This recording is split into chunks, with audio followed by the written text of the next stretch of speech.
Message of the day, is how do you get a lower interest rate on your car loan? If you're buying a car or if you're leasing a car, how do you get a lower rate? Well, listen, this is for everybody that has marginal credit.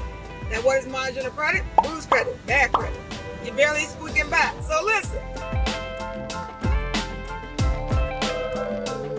you go into the dealership, you get approved, you get into the finance office. Well, first of all, you know your payment before you get into the finance office, right? Well, if you don't, you should. Get into the box, the finance office, and they give you the payment. And you already know what the payment is, but they give you the payment again because, they're showing you your documents, so you're looking at it.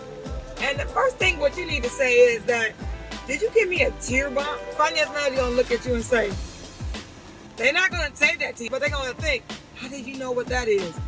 Were you able to give me a tier bump? Now, a tier bump is a better rate, which means you get a lower payment. Finance managers do a lot of business at these banks, right? The lenders. So why not call in favor for you? So you need to say, I know I have marginal credit. I know I'm establishing my credit. You don't even have to say that, but you can say that. Then you say, can you give me a tier bump? Tell them to call in favor for you because they do a lot of business. Call in favor for you. They do a lot of business with that bank, and you probably do a lot of business at the dealership.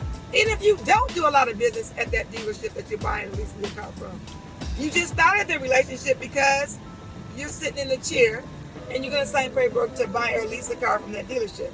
And then more than likely, you're going to get your car serviced at that dealership. So it's about buying a car at the dealership or leasing a car from the dealership. But after the sale, it's about service, in-service department. Or if you get into an accident, are you using the body shop? So it's all about building those relationships. So next time you go buy or lease a car, remember what the queen said, if you have marginal credit. Or if you just barely start your credit, that's marginal credit.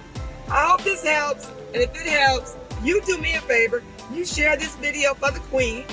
And then you're going to go on over to my YouTube channel, Regina, the Queen of Car Loans and Credit, and subscribe to my YouTube channel. I'm looking to get my subscribers up. Help the queen out. All right.